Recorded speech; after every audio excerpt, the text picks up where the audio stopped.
It's the Locked On Flyers podcast for Friday, May 16th, your daily dose of Flyers news, analysis, and high quality content that's welcoming Rick Tocchet officially to the Philadelphia Flyers, but maybe with an asterisk. It's a big day.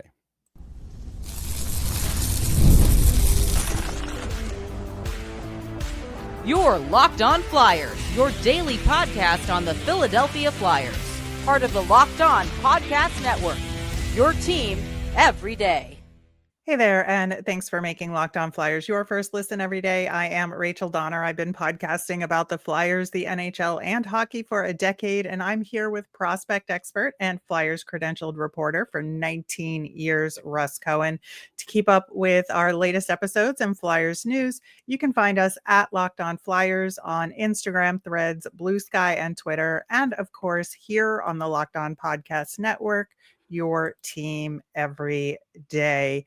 We are going to dig into that introductory press conference for new Flyers head coach Rick Tocchet. And there was a lot to it. I want to touch on some other little bits of Flyers news first. We had already talked about the Rodrigo Abels contract extension, 1 year, $800K. They made that official. It wasn't just a thing on the internet anymore. No, So that but was good. we knew the outlet was good, so we reported it. It's okay. We did. And then the other bit of news attached to that was that they also extended Oscar Eklund for the same amount of money. And we suggested that maybe they shouldn't do that. Yep. But they did it anyway. I wouldn't have given them the same amount. They weren't equal players. They were not. No, that is for That's sure. the part that's a little puzzling, but okay. Yeah, I mean, it's not going to hurt. No, anything. I mean, in the big grand scheme of things, no. To the player, I'm sure, Abels is probably thinking, yeah, I'm worth a little more because he was worth more to the team, but okay. Right. And one other little bit based on the NHL playoffs, we have more insight into the Flyers' lower draft pick positions right now. So with the Edmonton Oilers advancing, unfortunately, that bumps that bumps the Flyers pick down at least now to it's going to be somewhere in the 29 to 32 range, actually probably the 30 to 32 range based on 30 to 32 on the record there. So that is annoying. However, with Carolina winning their series against the Caps, Carolina gets bumped down there, and that moves the Colorado pick up one slot to 23. It was 24. Right. It could have gone as high as 22, but it nets out at 23. 23 is pretty good. So pretty good. So we will absolutely be addressing potential draft picks in both of those positions as we get closer to the draft. But of course, the big news with Rick Tocchet officially being introduced as the Flyers head coach. I think it was very clear based on what Danny Briere had to say and what Rick Tocchet had to say that they were emphasizing the two things. And Briere said this directly of what he had talked about at the end of season presser in terms of the two things that they were looking for, and that they were looking for a good teacher and a good communicator. And I think they pretty much hammered that point home, right? They did. They definitely hammered it home. And listen, Rick Tocchet's been in the media, so he's well spoken and he knows what to say. And so, all of that went well. I do think he is good at communicating with players. I do think he's better at communicating with players than John Tortorella. So I think that's an upgrade. I do. I really do. And I think that he just seemed relaxed. Now, brand new, Of right? course he's relaxed. No, but he's also used to being in front of the camera too. So that's a part of it. And I do think that his familiarity with the market and the organization is going to be very helpful for him. I think it'll put him a little bit ahead of the game in terms of knowing how to navigate the media and knowing how to kind of put his best foot forward, because he knows what Flyers fans want to hear. And he kind of hinted at that in a lot of ways. I think he knows what they used to be like. I don't know if he knows exactly what's happening now. I will say it that way.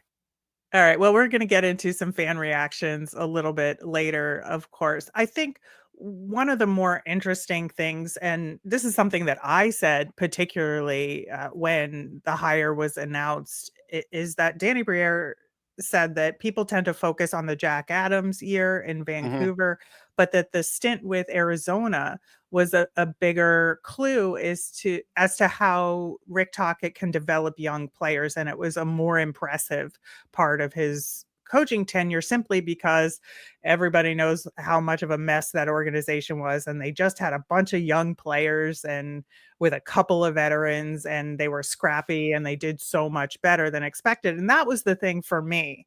I mentioned that and his tenure with the Penguins as an assistant. So he got the two ends of the spectrum here, like a very great team with an excellent skilled core and a ragtag bunch of nothings that he managed to shape. And I thought that both of those experiences were very good. And Briere seemed to think that too.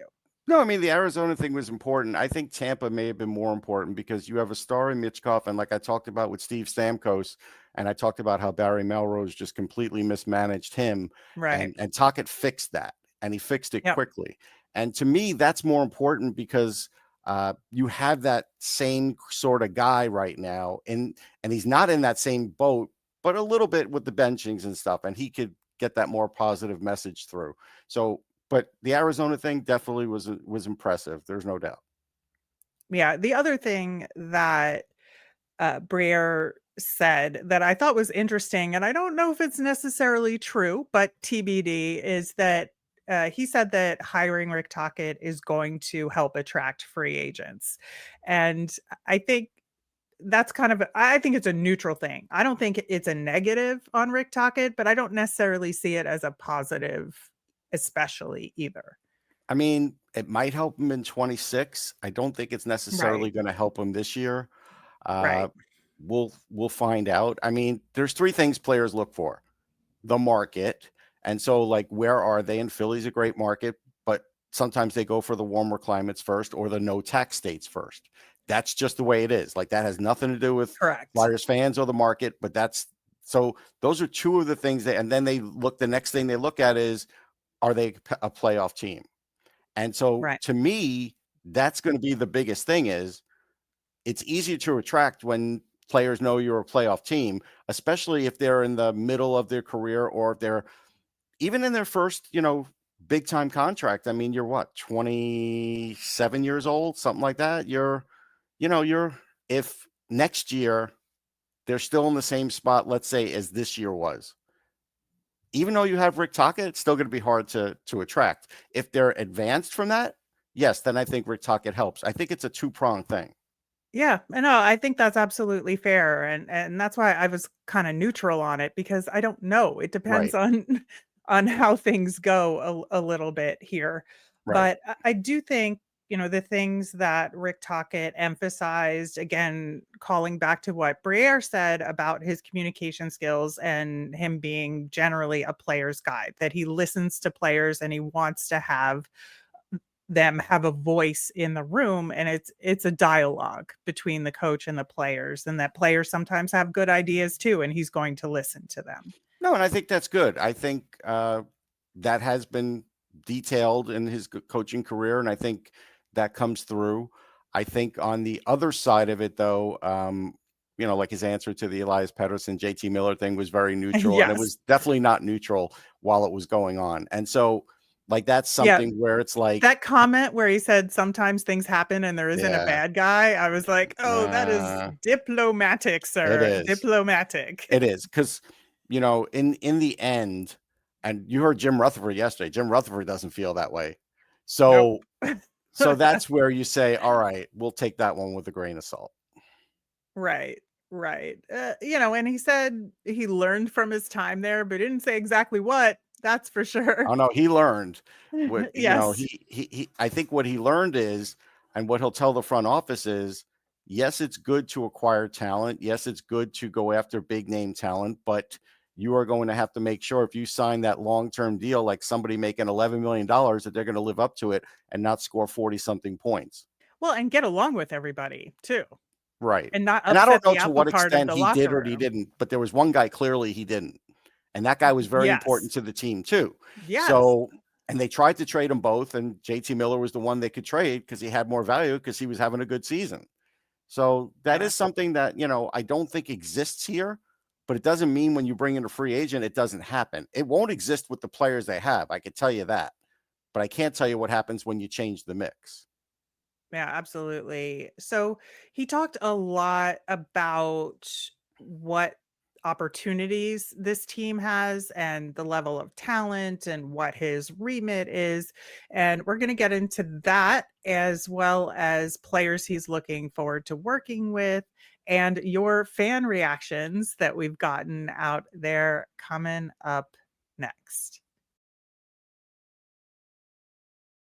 There is nothing like playoff hockey, the energy, the rivalries, the nonstop action, and with the Stanley Cup playoffs heating up, there's never been a better time to see it live, and Gametime makes getting in the building fast and affordable.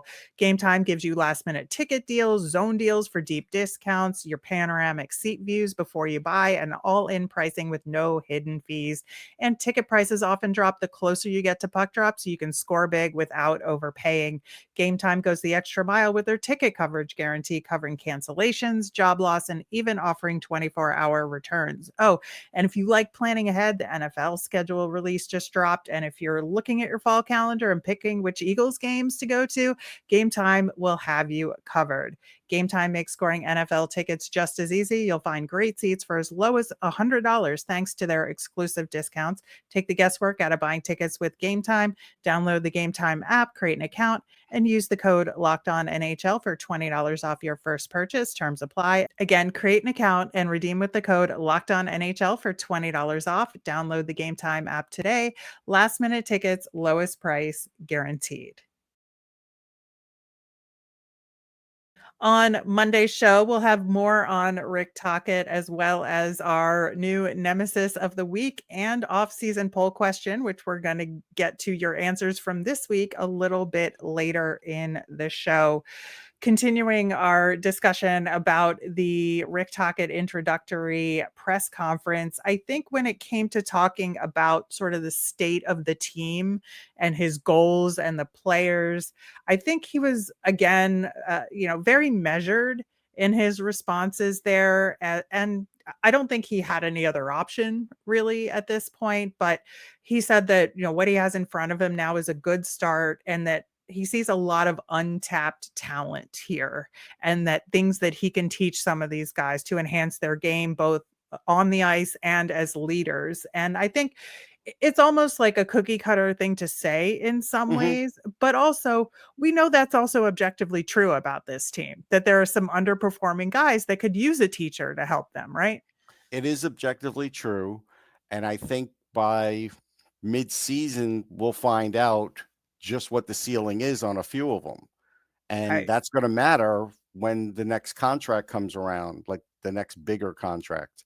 So I think, in a way that's good because he'll be a fresh set of eyes for that.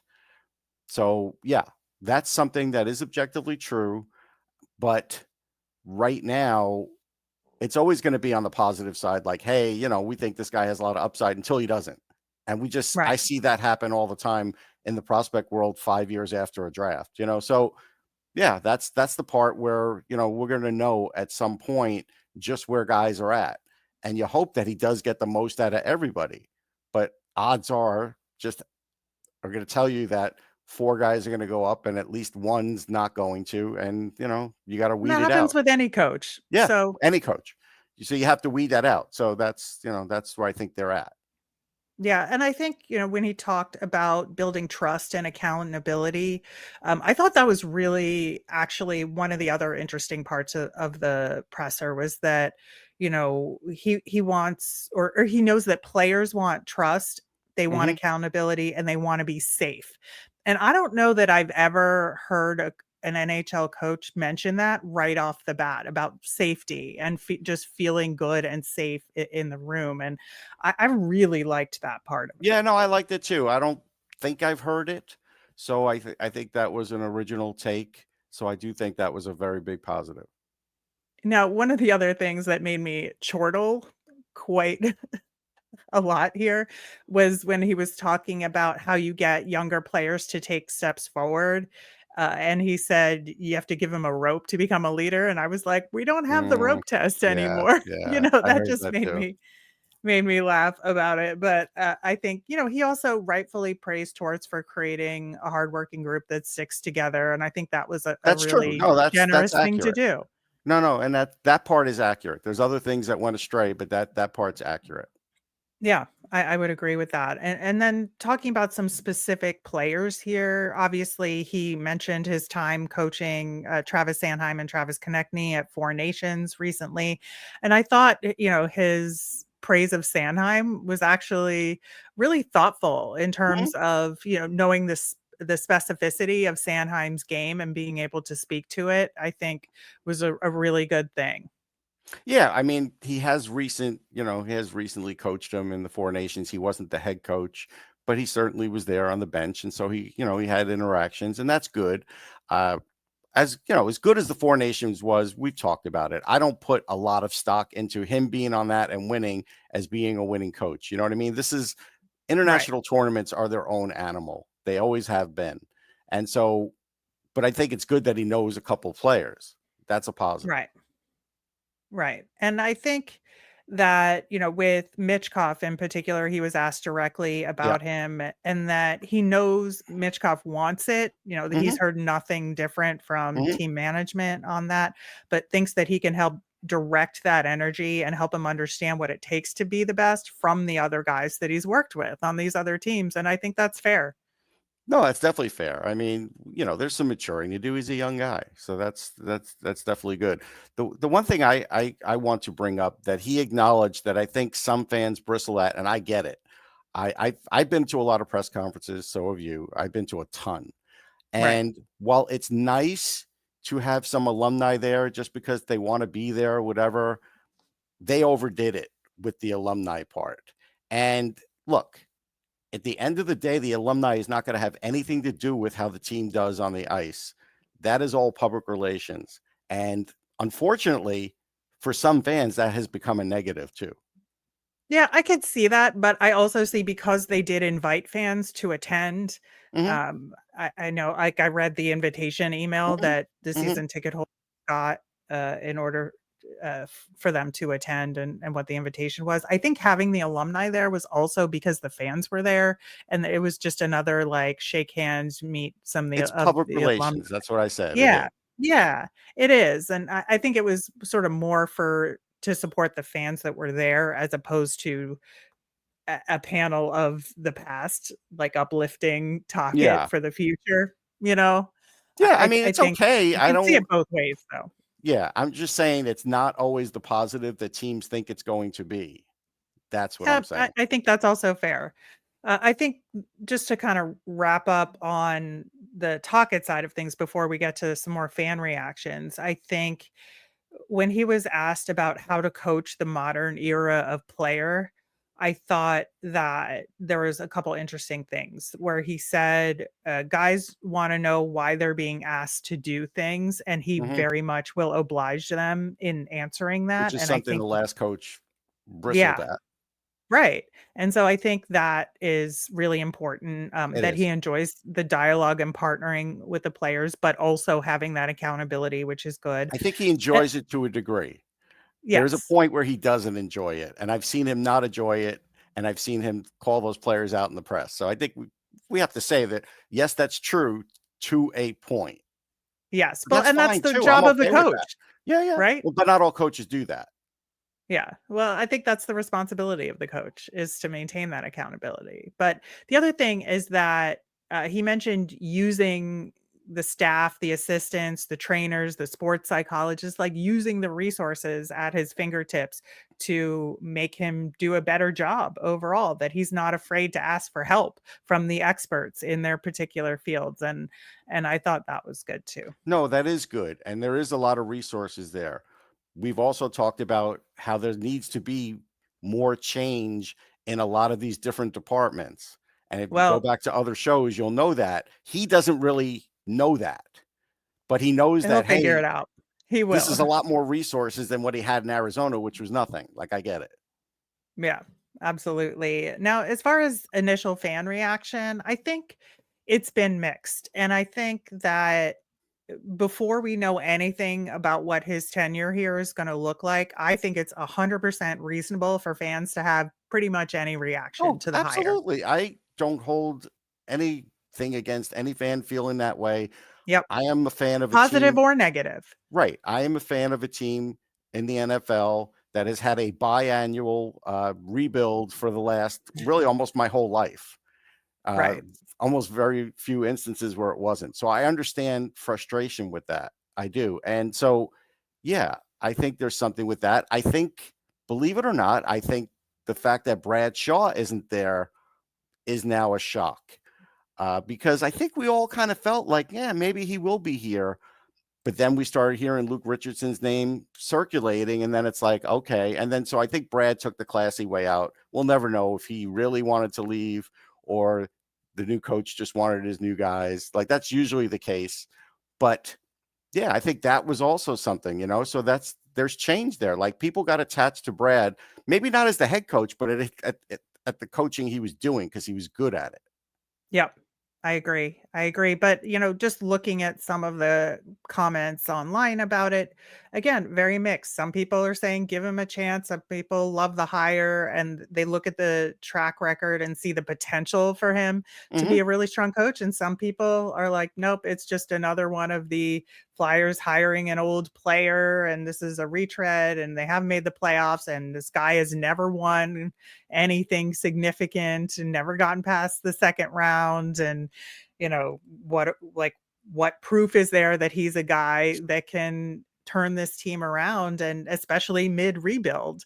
And I think all of that all of that is true. It All of is. it. All of it is true, and we've heard it in other sports with other coaches of many different types. I just felt like today, even though it's like, May, I felt like it was Festivus. I think people were just airing their grievances on that YouTube, and it was just, there were for every 5 people that were genuinely excited and positive, there were 2 or 3 that were just like, "Nope, nope, I'm tuning out." No, I mean, there was a lot of different comments, and I felt there were a lot of good ones. Like people, this fan base knows they know what they've been seeing, they know what they've been Yep. watching, they know what they want. And I think most fans now do agree with the rebuild. I do. But the hard part is I also think that fans are looking at the talent level in the system on the ice and know that yes, there need to be significant upgrades in all of it. And maybe that gets a little overhyped. And I think that kind of bugs fans a little bit. I think if they were a little more down to earth about what they have, I think they would eliminate a little bit more of the negativity, I think. But that's Yeah, just and me. I do think, some of the criticism of what the talent pool looks like now and the prospect pool is bleeding over into this hire, It which is. I think And it's not Tockett's is fault. Like, it has nothing to do with no, him, but this is just the overall fan base saying, well, they're basically thinking, like, what is he going to be working with? Like, I get it. I know how right. Which the is brain works again, on that. which they're like, they feel bad for Tocchet in some ways Yes, because of there's no that. question. They're like thinking, yeah, he gets most out of players, but who are the players? Yeah. So I think a lot of it is that. Yeah, I think so too. But I think ultimately Flyers fans just want the team to win and they Yeah, want they them to all be in want the that. playoffs. And so I think everybody has the best of intentions. And I think as far as, what we're going to look at, that it is going to be results based, obviously, but we're going to look at that player development aspect, which is, Yeah. I think, going to be like the biggest test for Rick Yeah, Tocchet. it's paramount. I mean, again, there's no cap on that. Yep, absolutely. All right. Well, we are going to continue to talk about this going into next week and our expectations for Rick Tocchet and his next steps and what they should be heading into the offseason planning mode for the coaching staff and hiring those assistants that don't exist yet and all Yep. of that. We asked y'all out there about who you wanted to pick at 6th overall in the draft. We are going to get to those poll results coming up next.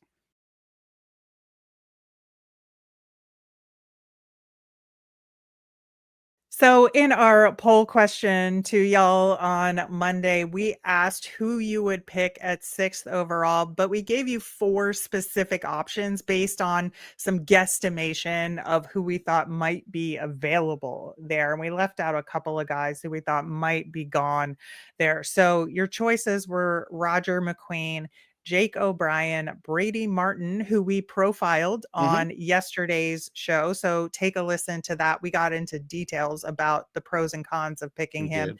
And James Higgins, who we thought was a wild card to drop to 6 Right. based on, How guys prognostications. go. If Martone goes second, things start Yep. changing. Yeah. Yep. So that's where we netted out in terms of the 4 options we gave you. And you almost entirely chose James Higgins with Not 72% of the surprised. vote, That's a smart which, decision, I think. yeah, it is. I think it's A, the right choice, but B, also a little bit surprising in some ways that it was that big a majority. And I say that for the main reason that Higgins is the smallest of those guys. And the Flyers tend to emphasize taller, bigger centers in terms of their Sure. priorities. And, with McQueen out there who's 6'6", and then the other 2 are 6 feet or and 6'2". So not as big, but still taller than James Higgins. I think that it just shows the balance here, right? Where the skill of Higgins kind of It does shines through. supersede the height issue. Right. Well, a couple things. So, what is the difference, honestly, between 5'11" and 6'1"? Like, does that really make you Not feel much. that much better? That's why Just I, put I some get, lifts in your skates, right? yeah, I mean, I just get crazy at a draft when that's the issue. Again, I go back to what Lane Hudson did and how he built himself up. I bristle at the Jack Hughes stuff because he was 155 pounds. Higgins was never 155 pounds. Maybe he was 3 years ago. He's not now, and he's going to probably go back to school for another year and continue to build himself up. And if he's anything like Lane Hudson, which he probably has the same trainer, he will probably look similarly because I see that he's got a build that he could put a little bit more on, the same as his brother, who's a defenseman, has been able to do. And so there's that. And then I think they look at the high end ability of him and say, okay, if Luchenko doesn't make it as the number one center, he and Mitchkov would look great together too. Because Oh, 100%. Higgins has played with high velocity, high, octane players. So also when you have a player like Michkov, if you are a little bit lacking at center and he makes up for a lot of ills, he's going to make you look better. So that's why, yes, I think that's why the fans chose him. Yeah, I think Higgins' experience, to your point of working with all those good players on the national team development program, I NBC. think, yeah. So I think both of those teams' experience will help him make Mitchkov a better player. That is Yes. for sure. So yeah, I think I agree that if for some reason Higgins drops, like the Flyers should take him. And I think that came through in these poll results, which is really cool to see. And the second top option was Roger McQueen at 11%. So again, not that high, but given, this is a high risk, high reward It situation is. as we've talked about with the back injury. And I think that, we got a bunch of comments about like I would have picked McQueen, but the injury has me nervous here. Like, I spoke But to another scout that I'm going to be using in an article for Elite Prospects or throughout the draft guide, however they're going to use it. And he basically said Roger McQueen would have been number 2 if this injury didn't exist, but it does. right, right. And I think that, you look at some of the comments on our poll here where, somebody said maybe if we already had more center depth in the system and you could justify the risk, I would take him, but not at 6 given these circumstances. Fair assessment. Yeah, and somebody else said, "Take a swing, Danny," saying that it's gonna be worth the risk, and, I I'd see rather it, take but a safer swing than that. I don't want a safe player, but I want a right, safer swing than taking a player that I have a known injury history that's having some trouble with it. That's what I yeah, mean. maybe a little bit of a check swing there, Yeah. but, and of course, we had some comments about other options that weren't on the list, and, I would pick Frondell if he was there in a Mhm, heartbeat. That's my pick, and a bunch of people said that as mhm. well, and said that they'd almost rather have Frondell than Higgins. Maybe if there's another team that jumps up and grabs a Martin or a McQueen at 4 or 5, then Frondell could potentially be there. Right. But That's a you know, mentality though that it's kind of like, so that person's like those people are a little bit afraid of Hagen's height. And if that is taken away from the Flyers, like, they don't have that option, they're going to feel better about it because they already like Frondell. Like that's always a draft thing that pops up a lot. Hey, let the other team sort of take away that responsibility of the team that I like that's picking, so it's not an option. But I still think you'd want Hagen's as an option. yeah, I think so. But really interesting and cool results to see in this week's poll. We will have another question for you on Monday's show. So stay tuned for that and get ready to give your thoughts on that question. That will do it for today's show. Thanks so much for listening. And as a reminder, we always want to hear from you. So if you've got mailbag questions or draft prospects you want us to cover in depth, let us know via any of our socials at Locked On Flyers. You can email us at lockedonflyers@gmail or comment on our YouTube channel. I'm Rachel. I'm on Blue Sky and Twitter at rmiriam. That's RMIRIAM. I'm Russ. I'm at Sportsology on the same socials, SPORTSOLOGY. Thanks for making Locked On Flyers your first listen today. For your next listen, check out the all new Locked On NHL Game Night. It's every game, every night until that Stanley Cup champion is crowned. Get local analysis on a national scale with NHL Game Night on Locked On NHL on YouTube or wherever you listen to podcasts. Have a great day, everyone.